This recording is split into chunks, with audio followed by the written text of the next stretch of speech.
Gente, estou muito feliz de estar aqui com vocês hoje. Muito feliz com o envio, né, dos mais novos líderes de rede, do topo, da Igreja da Família. E eu sei que você também está muito feliz com esse momento, né, para eles. Na verdade, esse é só mais um degrau daquilo que nós fomos chamados para fazer, do nosso propósito. Ter um título ou não ter, isso é o que menos importa. Na verdade, o que importa é quando nós decidimos viver o propósito de Deus aqui nessa terra. Então, isso é apenas um detalhe, onde eles estão se disponibilizando, se colocando aí, né, à disposição do Senhor para cumprir esse propósito e dentro da visão da nossa igreja, liderar uma rede, liderar uma célula, um grupo pequeno, um grupo de relacionamento, saber que agora eles vão estar fazendo por outros aquilo que um dia também fizeram por eles. Então, isso é muito bom para a gente, né? Eu digo para mim, para o bispo, não é, para nós como líderes também da igreja como um todo, para nós que recebemos do Senhor essa visão e que, de fato, não é fácil se fazer entender quando a gente fala, vamos ter rede, mas para que isso? O que é que tem a ver? Que besteira, que invenção, não é? E a gente já está aí nessa caminhada há mais de 10 anos e eu sei que Deus tem feito muitas coisas através das nossas redes. Olha para quem está do seu lado e fala assim: você, sem dúvida, é fruto de uma rede. De alguém que tem orado por você, que tem investido na sua vida. Então, quando a gente vê momentos como esse, quando a gente escuta relatos, né, que chegam para a gente através da supervisão, das supervisões, da coordenação também, daquilo que Deus tem feito nas redes, através das redes, isso alegra muito o nosso coração e, sem dúvida nenhuma, não que o Senhor precise, mas é como um bálsamo do Senhor sobre as nossas vidas para falar assim, vamos em frente, porque ainda que dê muito trabalho, que seja, né, de fato dispendioso, sempre vai valer a pena investir em vidas e acreditar em vidas. Nós acreditamos e investimos porque o Senhor acredita. O Senhor acreditou em mim, o Senhor acreditou em você, o Senhor investiu tanto em mim que entregou seu filho por mim. Investiu tanto em você que entregou o seu filho por amor a você também. Então, sempre, sempre, sempre vai valer a pena. Paulinho não pôde estar aqui hoje. Nós estamos com o aniversário da Igreja da Família lá em Ouro Preto. E aí ele precisou dar um suporte lá também no aniversário da igreja. Mas, sem dúvida nenhuma, está com o coração também muito grato a Deus por tudo que nós temos vivido como igreja, como família, também através da nossa juventude, através do topo, do Let's Go e do Deep. Amém? Eu quero hoje compartilhar uma palavra com você, algo que Deus tem colocado no meu coração. Acredito que é algo muito pontual para esse tempo. Não é uma palavra nova, não é uma palavra, vamos assim dizer, uau, vem aí uma revelação bombástica nessa noite. Não. Mas Deus tem falado muito comigo sobre, de fato, nós voltarmos a falar sobre assuntos que são indispensáveis para a nossa vida, que são essenciais, que são fundamentais para a nossa vida. Muitas vezes, eu não sei se isso acontece com você, mas muitas vezes eu vejo pessoas esperando por moveres, por movimentos, por uma palavra que seja assim, uau, que palavra. E o que Deus tem me falado é que muitas vezes não é sobre recebermos uma palavra nova ou algo diferente. É de fato nós nos levantarmos e nos dispormos a colocar em prática a palavra que nós já temos. Então, sem dúvida nenhuma, é muito bom, é muito gostoso de repente você ir em um restaurante e você escolher ali no cardápio uma comida diferente, provar algo novo, algo diferente. E eu não estou dizendo que isso é errado, não. Muito pelo contrário, isso é bom, isso é gostoso, isso faz parte dos nossos anseios, das nossas buscas, ok. Mas o que a gente não pode esquecer é que o que de fato vai nos dar sustância, como dizia minha avó, é o feijão com arroz. É muitas vezes o trivial e que a gente não está fazendo, e que a gente está deixando um pouco de lado. Ou, pelo menos, não tendo ou não dando a devida atenção que isso merece.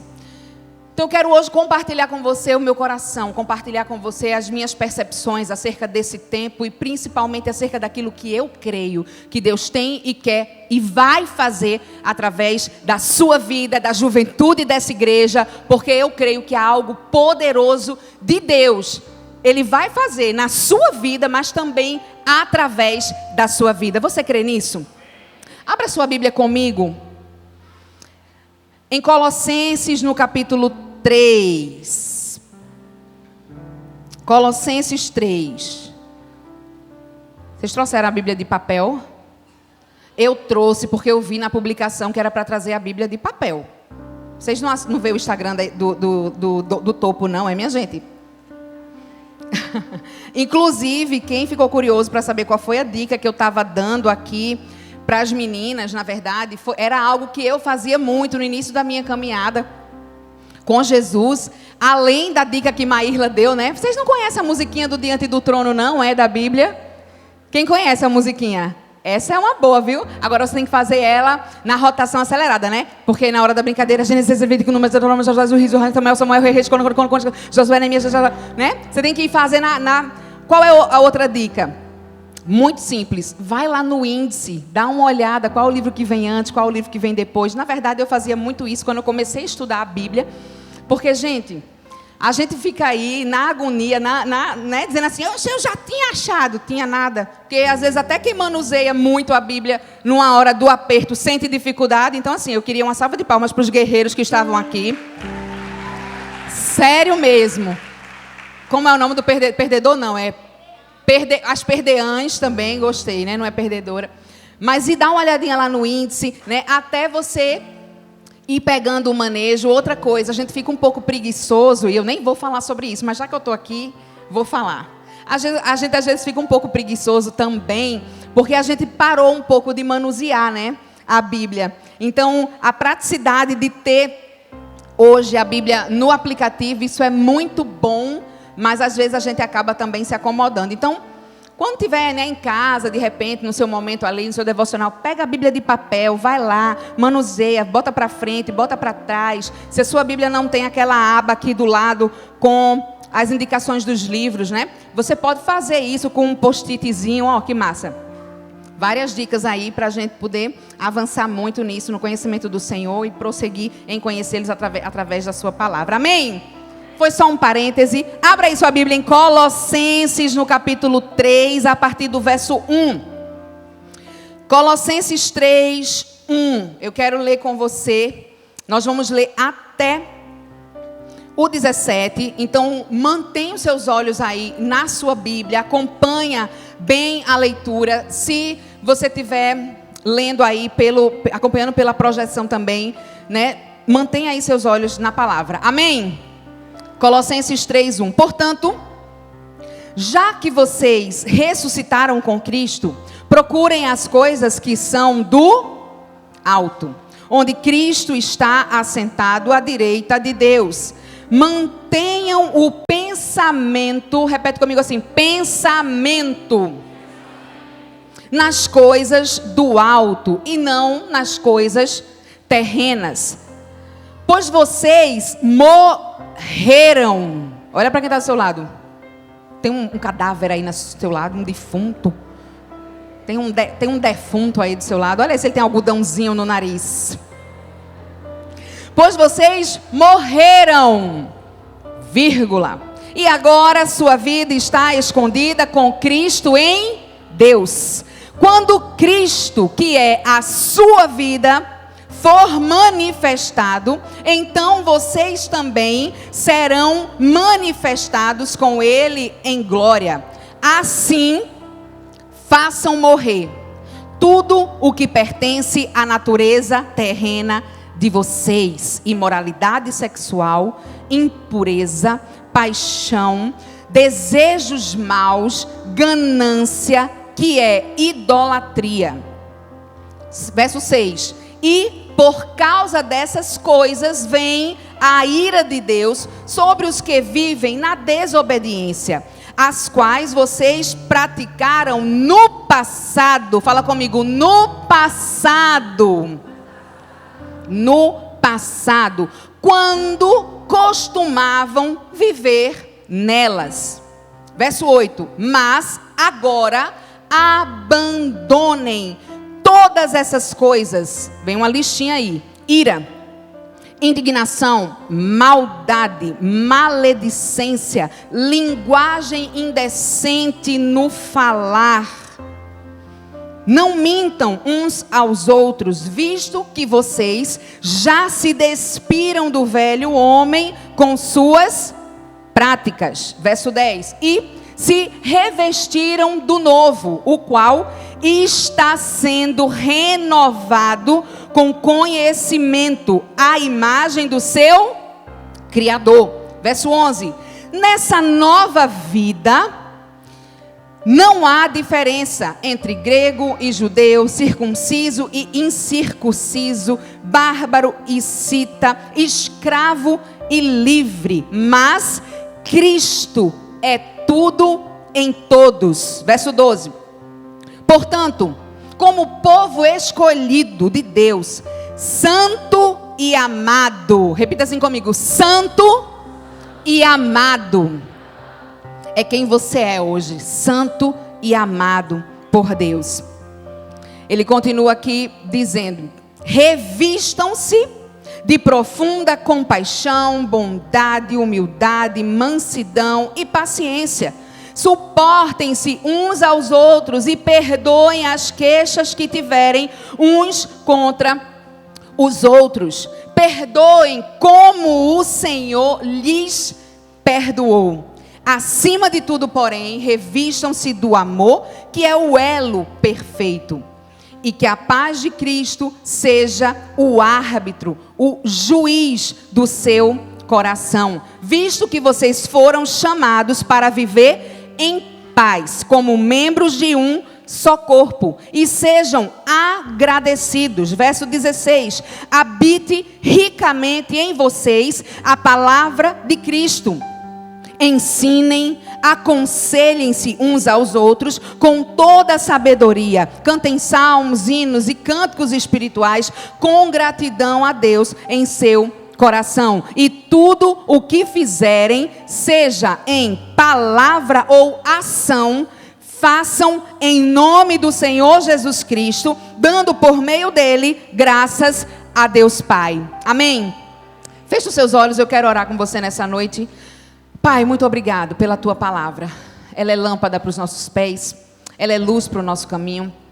É impossível, diante da tua palavra, expostos à tua palavra, nós permanecermos da mesma forma. É impossível nós sairmos daqui da mesma forma que nós entramos. É impossível, após nos encontrarmos contigo, após nos relacionarmos contigo, nós permanecermos da mesma forma. Por isso, Pai, a minha oração é que nessa noite nós possamos sair daqui diferentes de como chegamos. Que a tua palavra possa encontrar em cada coração um terreno fértil, que ela possa frutificar e que ela possa gerar aquilo para o qual ela foi levantada. Eu creio, Senhor, eu creio que essa será uma noite de transformação para as nossas vidas. E eu creio e libero isso sobre a vida dos seus filhos em nome de Jesus. Amém. Colossenses 3, é interessante que eu fiz questão de ler esse texto completo, ou esse bloco, né, do texto completo de Colossenses 3, a partir do verso 1 até o 17, porque ao longo, né, da ministração eu vou citar para você também outros textos, e se você tem o hábito de anotar, anota, marca na sua Bíblia, anota no bloco de notas do seu celular, enfim. Mas eu vou tentar nessa noite trazer o maior número de textos bíblicos para você, para embasar tudo aquilo que eu vou falar, que eu vou compartilhar com você nessa noite. O que a gente precisa entender, e em resumo, o que Paulo, quando escreve aos Colossenses aqui no capítulo 3, ele está querendo mostrar para aquelas pessoas, e aí eu já vou aproveitar aqui, né, e vou usar essa palavra tão bonita, né, que é nome inclusive de uma das redes que vai ser enviada hoje, né? O que Paulo está querendo mostrar assim para o pessoal é que, olha, Quando você entrega a sua vida a Jesus, muita coisa acontece com você. Há uma mudança, há uma transformação. O seu mindset precisa ser mudado também. A sua mentalidade agora, ela precisa ser transicionada. Porque uma vez que você morreu e agora você ressuscitou para uma nova vida, você não pode, não tem condições de você falar que viveu uma experiência com Jesus, que o recebeu como Senhor da sua vida, que Ele é o seu Salvador, que Ele transformou a sua vida, mas você continua com o modo de pensar, com o seu mindset, a sua configuração mental antiga e além disso, não apenas a sua configuração mental, mas também as suas atitudes velhas. A partir do momento que eu nasci de novo, a partir do momento que eu tive um encontro real com Jesus, que a minha natureza velha foi aniquilada por Ele naquela cruz, morreu com Ele, foi atraída naquela cruz ali com Jesus, é impossível que agora, ressurreto ou ressuscitado para uma nova vida, eu continue com pensamentos e atitudes iguais às de antes. O que o apóstolo Paulo está trazendo como lição, como ensino ali aos Colossenses, como instrução, é que agora, para quem vive uma nova vida em Cristo, o padrão dessa vida se chama santidade. Olha para quem está ao seu lado e fala assim: o padrão de quem nasceu de novo é a santidade. Aqueles que seguem a Jesus, eles são chamados a um novo estilo de vida. Esse novo estilo de vida é exatamente uma vida de santidade. E santidade não é o fim. Na verdade, santidade é o meio pelo qual nós vamos voltar à nossa forma original, ou a forma para a qual nós fomos criados por Deus desde o Éden, e que por causa do pecado isso tornou-se impossível para mim e para você pela nossa própria força, mas só por meio de Jesus nós podemos nos tornar hoje, mais uma vez, por esse caminho, pelo caminho da cruz, pelo caminho do novo nascimento, pelo caminho da santidade. Hoje nós podemos nos tornar mais uma vez a imagem e a semelhança do Pai. A imagem e a semelhança de Deus. É através de uma vida de santidade que nós podemos ver a glória de Deus. E se você está aqui desde do face to face, desde o face a face, eu não sei, e eu não queria resumir com essa palavra apenas, sabe? Eu ia perguntar se eu não sei se você sentiu o que estava acontecendo aqui nesse ambiente, mas foi uma presença tão palpável, foi algo tão renovador. Eu não sei o que aconteceu com você, mas eu certamente não vou sair daqui da mesma forma que eu cheguei. Porque é impossível nós estarmos em um ambiente, e entenda, esse ambiente não se resume a essas 4 paredes. Não era porque tinha os canarinhos de Jesus aqui cantando, Pepeu, Geórgia, Caterine, Carol, né? Acho que foram esses, né? E Juan estava cantando também, estava só orando, né? Glória a Deus por isso. Então, te amo, Juan. Não foi só por isso, não foi por causa desse ambiente, mas foi por causa de corações que estavam aqui quebrantados, buscando pela presença, sedentos. E essa mesma atmosfera que nós vivemos aqui, nessa noite, desde do face a face, essa é a atmosfera que precisa fazer parte da sua vida, da sua rotina, do seu dia a dia. É o dia a dia, é o face to face dia a dia. É buscando face a face. Sabe por quê? Porque santidade é um chamado para um novo estilo de vida de todo aquele que pretende, que deseja, que quer, que anseia, que sabe que não vai conseguir viver sem ver a glória de Deus e mais, manifestar a glória de Deus. Porque sim, como filhos de Deus, nós temos hoje a responsabilidade de, como filhos de Deus, manifestar a glória de Deus. A palavra de Deus diz que a criação aguarda, espera ansiosamente pela manifestação dos filhos de Deus. Tem algum filho de Deus que está disposto a manifestar a glória do seu Pai? Pois essa glória que nos inunda, essa glória que nos transforma, essa glória que nos renova, essa glória que nos preenche, essa glória que é tudo que nós mais precisamos desejar, ela não vai ficar apenas em nós, ou melhor, ela não pode ficar apenas em nós. Eu tenho dito repetidamente aqui, egoísmo não combina com cristianismo. Se tem algo que como cristãos nós precisamos entender, é que não dá para você receber algo do Senhor, para você viver algo com o Senhor e você não desejar que isso transborde através da sua vida. Não dá, nós não podemos nos conformar. Ei, o mar morto, ele é morto porque ele só recebe. Quem só recebe, um dia incha, um dia, sabe, vai ficar tão cheio, tão cheio, tão cheio, tão cheio, que vai morrer.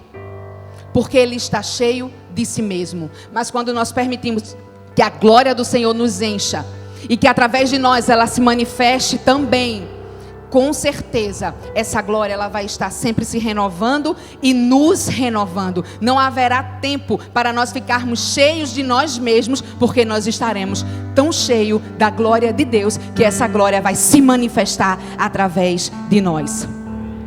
Santidade, ou através da santidade. A santidade é o que nos habilita na nossa nova vida em Cristo, para vivermos o plano de Deus e a vontade de Deus. Santidade é dar uma resposta positiva ao plano de Deus. É você dizer: Senhor, eu entendo que Tu tens um propósito na minha vida. Eu entendo que o Teu sacrifício naquela cruz do Calvário não foi em vão por mim. Por isso hoje, a minha escolha, a minha decisão é viver uma vida de santidade. Uma vida que vai refletir a glória de Deus. Não há outro modo. Eu não consigo imaginar um outro estilo de vida, senão um estilo de vida que vai refletir a Deus. E esse estilo de vida daqueles que nasceram de novo é justamente um estilo de vida em santidade.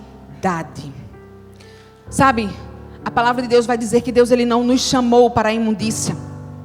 Deus ele não nos chamou para o pecado. Deus ele não nos chamou para a impureza, mas Ele nos chamou para a santidade. Bata no seu peito e diga: Deus me chamou para uma vida de santidade. Agora diga isso com verdade, se é isso que você crê. Diga: Deus me chamou para uma vida de santidade. Em 1 Pedro, no capítulo 1, verso 15. É isso que a palavra de Deus diz para mim e para você. 1 Pedro 1,15, a palavra do Senhor diz: pelo contrário, assim como é santo aquele que os chamou, sejam santos vocês também em tudo que fizerem. Olha para quem está do seu lado carinhosamente e fala assim: meu irmão, o convite do Senhor para você é de que você tenha uma vida de santidade. Sejam santos como eu, o Senhor, sou santo. E é interessante que muitas vezes, quando a gente fala sobre essa palavra, ou quando a gente ministra sobre essa palavra, a impressão que dá, eu não sei se você tem essa impressão, mas no início da minha caminhada com Jesus, a impressão que eu tinha quando se falava em santidade é que isso era um fardo muito pesado para a gente carregar. É que isso era, ou que seria algo muito difícil para nós vivermos. Ai, isso é um fardo tão pesado, isso é algo tão difícil. Mas sabe, eu aprendi que não há nada que o Senhor nos peça para fazer ou para viver, que Ele mesmo não se responsabilize de nos dar, de nos conceder as ferramentas necessárias para que isso se torne uma realidade nas nossas vidas. Então, quando há um convite do Senhor para nós, como filhos, de vivermos um estilo de vida de santidade, isso não deve ser visto por nós como um peso. Antes, pelo contrário, aquele que nos convida à santidade é santo e certamente diariamente, conforme a nossa decisão, a nossa busca, a nossa entrega, Ele nos santificará.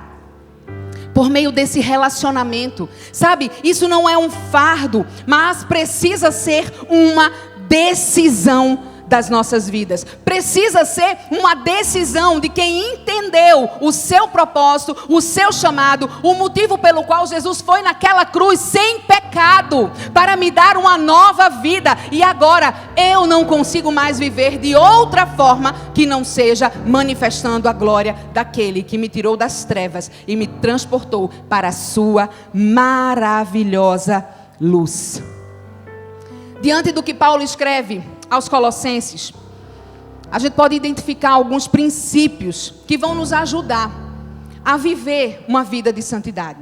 Em primeiro lugar, o que a gente precisa entender é que para vivermos uma vida de santidade, Jesus precisa ser o alvo da nossa vida. A palavra de Deus diz assim, a partir do verso 1 de Colossenses 3, vocês foram ressuscitados com Cristo, portanto, ponham o seu interesse nas coisas que são do céu, onde Cristo está assentado ao lado direito de Deus. Pensem nas coisas que são do alto e não nas que são aqui da terra, porque vocês já morreram e a vida de vocês está escondida com Cristo, que está unido com Deus. Cristo é a verdadeira vida de vocês. Será que você pode dizer isso? Cristo é a minha vida. Cristo é a minha vida. E quando Ele aparecer, vocês aparecerão com Ele e tomarão parte na sua glória. Uau! Há uma promessa tão linda para quem de fato decide viver essa vida de santidade. Imagina você ser participante da glória de Deus. Imagina você ser participante disso que Ele está fazendo na terra, por causa da decisão do seu coração, de buscá-lo intensamente, de buscá-lo de todo o seu coração, de ter a sua vida de fato transformada, e agora, como alguém transformado, ser agente de transformação também. Mas há uma palavra-chave que o apóstolo Paulo usa aqui. Ele diz, olha, pensem, ponham o seu interesse nas coisas que são do céu. Pensem nas coisas que são do alto. Ele está querendo dizer o seguinte, olha, você precisa ter um alvo para que você viva em santidade. E alvo é algo que prende a nossa atenção. E ele diz, Cristo precisa ser o alvo da sua vida. Será que a nossa atenção está completamente retida em Jesus? Será que, de verdade, quando você olha para Jesus, quando você olha para Ele, quando você tem essa experiência com Ele, quando você vive esse relacionamento com Ele, de fato, você se sente totalmente preenchido? Ou ainda há coisas à sua volta que tiram o seu foco, que tentam roubar o seu foco? Sabe, eu queria que você refletisse nessa noite, aonde você tem concentrado, ou em quem você tem concentrado o seu olhar? Em Jesus ou nas coisas do mundo? O alvo da sua vida tem sido as coisas do céu, as coisas que são eternas, ou as coisas dessa terra, as coisas passageiras, os prazeres temporários, aquilo que momentaneamente nos satisfaz, nos preenche, nos traz uma certa alegria, mas logo se vai. Logo se vai. Qual tem sido o alvo da sua vida? Quando o nosso olhar se prende a Jesus, quando nós o desejamos ardentemente no nosso coração, nós investimos nesse relacionamento. E assim como Ele é santo, através desse relacionamento nós somos santificados. Os nossos corações se viram para a direção do reino de Deus. Nós nos identificamos com a vida de Jesus agora e decidimos vivê-la. Como? Refletindo essa vida através das nossas atitudes. Os alvos da sua vida os alvos da sua vida fazem com que você se pareça mais com Jesus ou não? As suas atitudes hoje refletem que de fato Jesus é o alvo da sua vida? É o centro da sua vida? Porque para vivermos uma vida de santidade, nós precisamos manter os nossos olhos no alvo, que é Cristo Jesus. Sabe, dentre tantos significados para pecado, de tantas definições para a palavra pecado, eu acredito que a gente poderia trazer aqui tantas, mas eu gosto muito do significado que muitas vezes a gente aprende na escola bíblica dominical, ou aprendeu na escola bíblica dominical, quando era criança, para quem viveu essa realidade, ou enfim, ou quando você vai ensinar para a criança, a gente aprende, né, para ensinar as crianças que pecado é errar o alvo. Você não queria fazer aquilo. Eu gosto de pensar como alguém que está andando de bicicleta. Eu acho pouco provável que alguém que vai andar de bicicleta, ele já vai andar de bicicleta na intenção de cair. Alguém faz isso? Provavelmente não. Mas, enquanto você está andando de bicicleta, você pode se desequilibrar, sim ou não? Você pode cair num buraco, sim ou não? Você pode cair numa vala, enfim, você pode se desconcentrar, olhar para o lado e cair. Pode ou não pode? Você queria aquilo? Não, mas aquilo aconteceu. O pecado na vida do cristão, o pecado na vida de quem nasceu de novo, é um acidente que eu não quero que aconteça, mas por uma série de fatores, e muitos deles que podem ser evitados conforme a minha atenção e o meu foco, eles acontecem. Então, pecado é justamente isso, é errar o alvo. Se uma flecha não pousar no centro daquela mira, no centro daquele alvo, provavelmente a pontuação que alguém que está ali praticando, por exemplo, tiro ao alvo, ou aquela arco e flecha, provavelmente a pontuação dele será menor, será reduzida. Mas quanto mais ele mantém os seus olhos no alvo, no centro, no foco, a probabilidade dele errar aquele tiro, ou dele errar aquela flechada, é mínima, sim ou não? Quantos estão entendendo aqui o que eu estou falando? Então, pecado é justamente isso. E é interessante que eu trouxe esse exemplo do tiro ao alvo, porque eu fui buscar informações sobre isso enquanto um esporte. E eu descobri que tiro ao alvo é um esporte 90% mental e 10% técnica. Por exemplo, de postura, da forma como você segura a arma. Mas 90% desse esporte é mental, está aqui. Ele vai trabalhar a sua capacidade de foco, concentração e autocontrole. Sabe, o que nós precisamos entender é que existe algo que não depende de nós. Por exemplo, a salvação não dependeu de você. Pelo contrário, nós não poderíamos ou não conseguiríamos ter feito nada ou fazer nada para que fôssemos salvos. Mas a palavra de Deus diz que pela graça nós fomos salvos. E isso não vem de nós, é um dom de Deus. Só Ele podia fazer isso. Agora, e salvação ela acontece no momento em que você entrega a sua vida a Jesus. Agora, santidade, santificação é algo que sim, precisa ser uma decisão. Você precisa treinar a sua capacidade de manter o seu foco no alvo que é Cristo, a sua concentração, como Paulo diz, nas coisas que são do céu e o autocontrole. E aqui, em se tratando do espiritual, eu diria, e o controle do alto, porque quando nós somos cheios do Espírito Santo, agora nós somos controlados por Ele também. Mas isso precisa ser uma decisão nas nossas vidas. Se nós mantivermos o nosso foco em Cristo, então Ele terá 100% da nossa atenção. E existem algumas maneiras muito práticas de nós mantermos os nossos olhos em Cristo, de nós mantermos ou nos mantermos focados em Cristo. E eu quero de forma muito prática, porque como eu falei, o que eu vou falar aqui, ou o que eu estou falando aqui, não é nenhuma novidade para você. É ou não é verdade?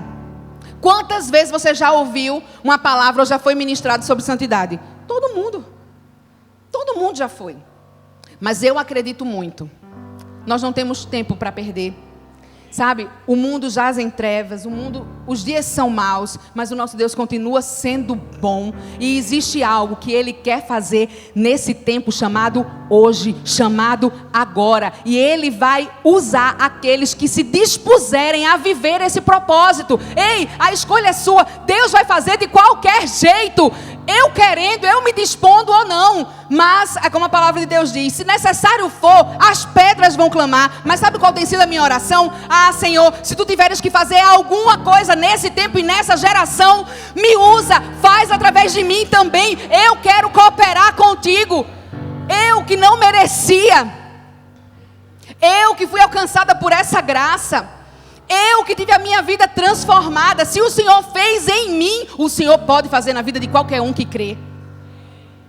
Mas nós precisamos nos dispor a isso. E isso só vai acontecer quando nós decidirmos investir a nossa vida no nosso relacionamento com Deus, na busca e mantermos o nosso alvo à vista. Mantermos os nossos olhos em Jesus, o autor e consumador da nossa fé. E não tem segredo. Não tem segredo. A primeira maneira prática de nós, como filhos de Deus nascidos de novo, permanecermos focados em Cristo Jesus, se chama comprometimento, compromisso com a palavra de Deus. Compromisso com a palavra de Deus é comprometer-se a ler a Bíblia, a buscar. Ei, alguém já disse que quando você lê a Bíblia, é Deus falando com você. Muitas vezes a gente está esperando que venha uma voz do além. Oh, meu filho, eis que te digo. E você está reclamando, mas Deus não fala comigo.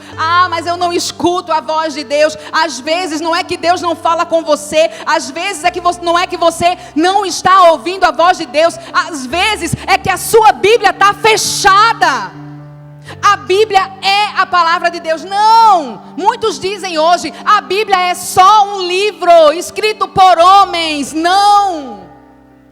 A Bíblia é a palavra de Deus. E como disse Billy Graham, ela é mais atual do que o jornal de amanhã. Aqui contém verdades eternas, verdades que nos libertam. Ela é o verdadeiro alimento da nossa vida. Assim como o salmista declarou, ela é a lâmpada para os nossos pés, ela é a luz para o nosso caminho. Imagine se com a palavra de Deus no nosso coração, ou tão perto muitas vezes da gente, a gente erra o caminho. Imagine sem ela. É impossível você construir um relacionamento com Deus se você não tiver fome e sede pela palavra de Deus, por buscar a sua presença, por buscar conhecê-lo através da sua palavra. É impossível que alguém que de fato diz que teve uma experiência com Jesus consiga viver sem se alimentar da palavra, que é o verdadeiro alimento. É interessante que enquanto muitos questionam se a Bíblia é a palavra de Deus, a própria Bíblia, ou o próprio Jesus, através da Bíblia, já nos mostrou que de fato ela é a palavra de Deus, porque ela testifica sobre Jesus, sobre aquilo que Ele fez, sobre aquilo que Ele viveu, sobre quem Ele é. Olha o que a palavra de Deus diz lá em João, no capítulo 5, verso 39. João 5, 39. Vocês examinam as Escrituras, João 5,39, isso. Vocês examinam as Escrituras porque julgam tê-las a vida eterna. E são elas mesmas que testificam de mim. É o que Jesus está dizendo aqui. Olha, é a própria palavra que testifica de mim. Você quer me conhecer? Então vá para a palavra. Não há uma outra forma, ou não há forma melhor de nós conhecermos a Jesus. Conhecermos qual é a sua vontade. E eu quero lembrar para você que a vontade do Senhor, ela é boa, ela é agradável e ela é perfeita. Mas para saber que vontade é essa, você precisa ir para a palavra. Olha o que a palavra de Deus vai dizer também lá em Hebreus capítulo 10, verso 7. A palavra do Senhor diz assim: então eu disse: eis que aqui estou, no rolo do livro está escrito ao meu respeito. Estou aqui para fazer, ó Deus, a sua vontade. Ei, é focando na palavra de Deus que você vai conhecer verdadeiramente qual é a vontade de Deus, o que é que Ele tem para você, quais são as promessas que Ele tem para você, qual é o futuro que Ele tem para você. As pessoas dizem: o futuro a Deus pertence. Essa é uma grande verdade, é uma verdade também, sim. Mas o futuro é também fruto das nossas escolhas de hoje. O futuro está aqui, revelado, através da palavra de Deus para mim e para você. Sabe como? Por meio das promessas dEle, que estão aqui e são todas elas para a minha vida. Para daqueles que creem também. Vou repetir para lhe dar uma chance. Eu acho que você dormiu. Cutuca quem está do seu lado. Acorda! E olha que eu estou gritando, viu?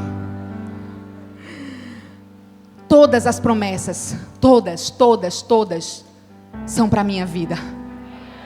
São para a sua vida também. Mas como saber o que o Senhor tem para mim e para você, se nós não investimos tempo no nosso relacionamento com Ele? Sabe, tudo à nossa volta tira a nossa atenção. Tudo à nossa volta, os dias são tão corridos, as nossas demandas são tantas, os nossos afazeres são tantos. E eu confesso a você, às vezes a impressão que me dá é que o Senhor está lá. Sabe como no texto da palavra de Deus que diz assim: buscar-me-eis e me achareis quando me buscardes de todo o vosso coração. Eu serei achado de vós. Eu nem ia citar esse texto, mas me veio aqui na mente agora.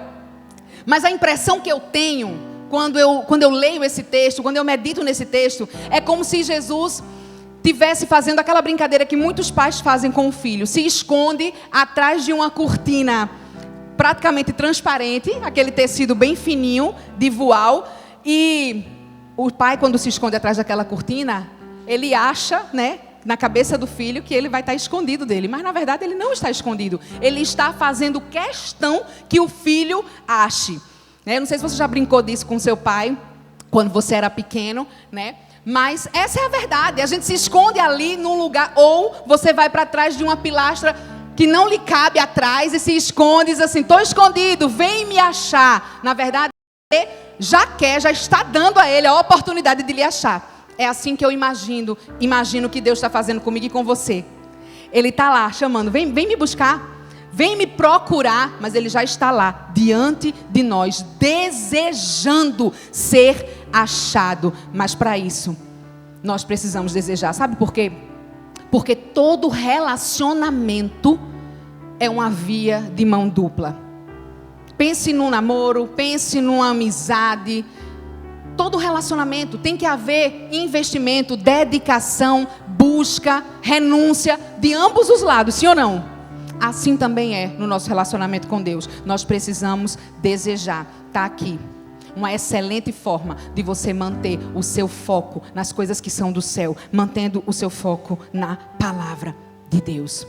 A segunda coisa, o segundo conselho prático que eu quero trazer para você, para que você possa se manter focado em Cristo Jesus e nesse processo de santificação, tornando-se cada vez mais parecido com Ele, além da dedicação ao conhecimento da palavra de Deus, desenvolva uma vida de oração.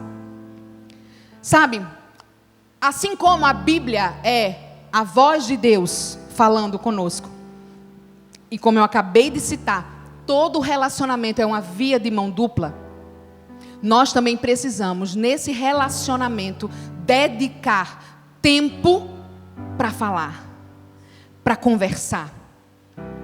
Muitas vezes, como a palavra de Deus diz, às vezes vão ser com gemidos inexprimíveis. Às vezes você não vai saber nem o que falar, mas só de você estar ali, só de você estar desejando isso. Ei, o Senhor, Ele conhece o nosso coração, Ele conhece as nossas intenções. Sabe, muitas vezes a gente acha que orar é algo muito rebuscado. Eu tenho que buscar palavras, Senhor Deus Altíssimo, magnífico, magnânimo. Ei, o que nós precisamos é de temor e respeito na presença do Senhor. Mas a forma como você vai chamá-lo, se no seu coração há respeito, honra e reconhecimento de quem Ele é, isso é o que menos importa. O que importa é que você deseje, através desse relacionamento, desenvolver essa vida de oração. É interessante que lá em Lucas, no capítulo 11, a partir do verso 1, Jesus, Ele passa a instrução aos discípulos e Ele ensina, inclusive aos discípulos, como orar. O que Ele está querendo dizer é isso: olha, o que nós precisamos é desenvolver esse relacionamento, essa cultura, nesse relacionamento com o nosso Deus. E isso vai acontecer de uma forma muito simples. E Ele começa lá em Lucas, no capítulo 11, verso 1, a ensinar os discípulos.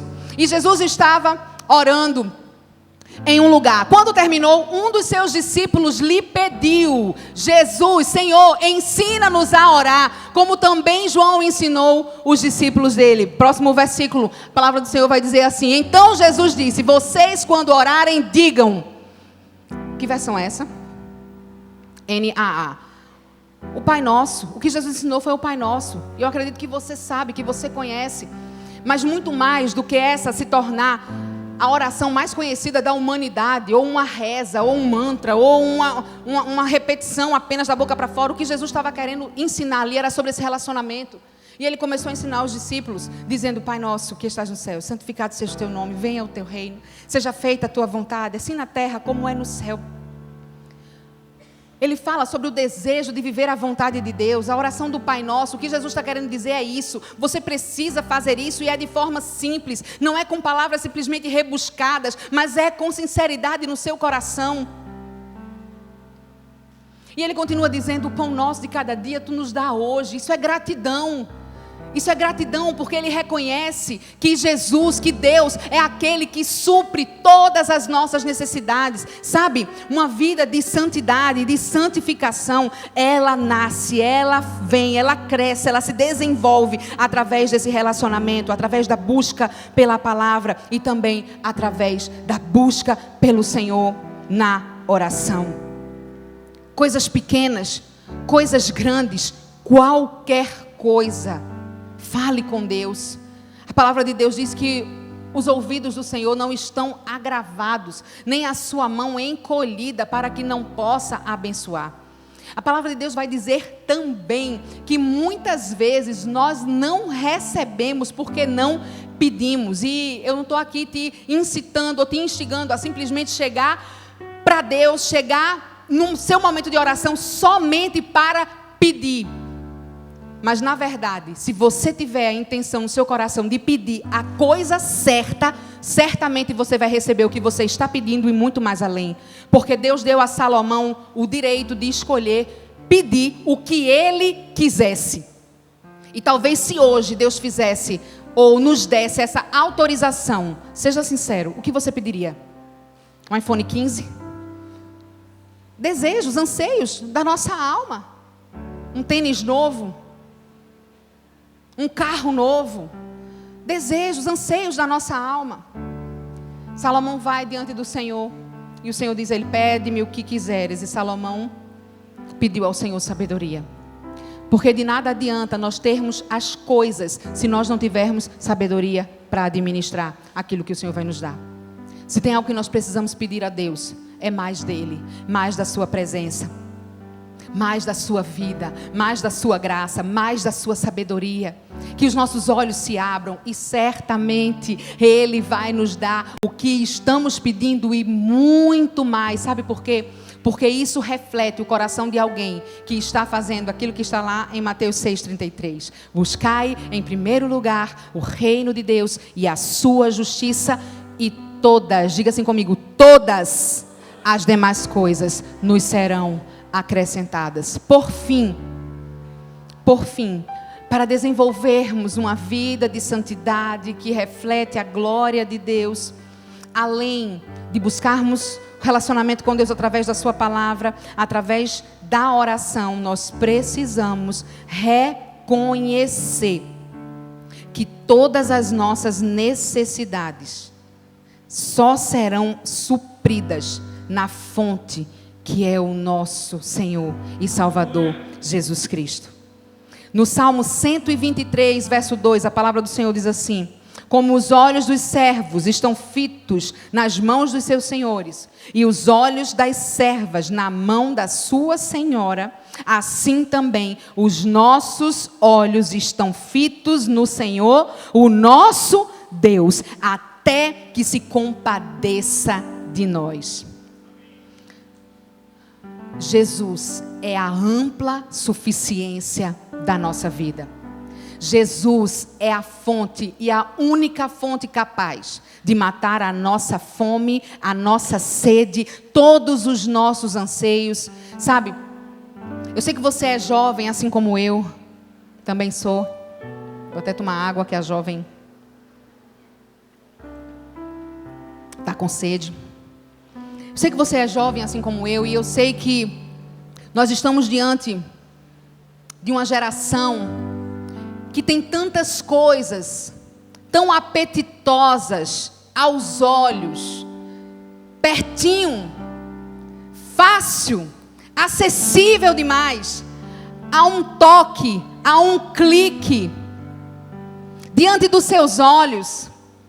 Sabe, são tantas coisas aparentemente tão apetitosas que o mundo está aí nos oferecendo como meios para nós obtermos amor, alegria, paz, satisfação. Mas como eu falei logo no início, são coisas que vão ser passageiras. São alegrias que vão ser momentâneas. Mas aquilo que o nosso Deus nos oferece, a Bíblia diz que Ele é uma fonte inesgotável. Ele é um amor que não se esgota. Ele tem uma alegria, Ele tem paz para a sua vida que não tem fim. A paz que a humanidade procura e precisa, só vai conseguir ou só vai encontrar em Deus. Mas como eles saberão disso, se muitas vezes nós que éramos para estar vivendo isso, não estamos vivendo? Sabe, lá em Gálatas 5, 22 e 23, a palavra do Senhor diz: mas o fruto do Espírito é amor, alegria, paz, longanimidade, benignidade, bondade, fidelidade, mansidão, domínio próprio, e contra todas essas coisas não há lei. E ele complementa dizendo o seguinte: os que são de Cristo Jesus crucificaram a sua carne com as paixões e os seus desejos. Aqui, quando o apóstolo Paulo está escrevendo aos Gálatas, ele está falando sobre as obras da carne, sobre o fruto do Espírito. E o que ele complementa dizendo é justamente isso: não há como alguém que morreu com Cristo, alguém que ressuscitou para uma nova vida com Cristo, continuar produzindo obras da carne. Mas agora, nascido de novo, com a natureza de Cristo, o que você vai produzir é o fruto do Espírito. O amor que o mundo espera viver, eles só vão encontrar, só vão desfrutar por meio de Cristo Jesus. A alegria, como diz o clichê, que não se acaba depois de 4 dias, numa quarta-feira de cinzas. A alegria que não tem fim.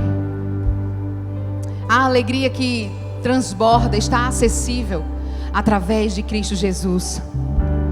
Tudo aquilo que as pessoas procuram e tudo aquilo pelo que elas mais têm fome e têm sede, elas só vão encontrar em Jesus Cristo. E sabe, você tem a oportunidade, como um filho amado de Deus, como alguém que entendeu, que teve a sua identidade restaurada por Ele e que entendeu o propósito que tem e para o qual foi gerado nele, decidir viver em santidade, em santificação, desfrutando e recebendo da glória de Deus, mas também manifestando da glória de Cristo. Assim como Paulo, em Colossenses, o texto que nós lemos, a partir do verso 10 até o 17, eu não vou ler novamente. Ele fala, reafirma isso. E ele diz: olha, agora nós que recebemos essa nova vida em Cristo, precisamos viver esse processo de santificação, uma vida de santidade. Para quê?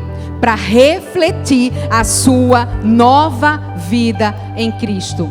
Para que aqueles que olhem para você possam ver não mais as suas obras, mas agora a obra daquele que te resgatou do império das trevas e te transportou para o reino do Filho do seu amor.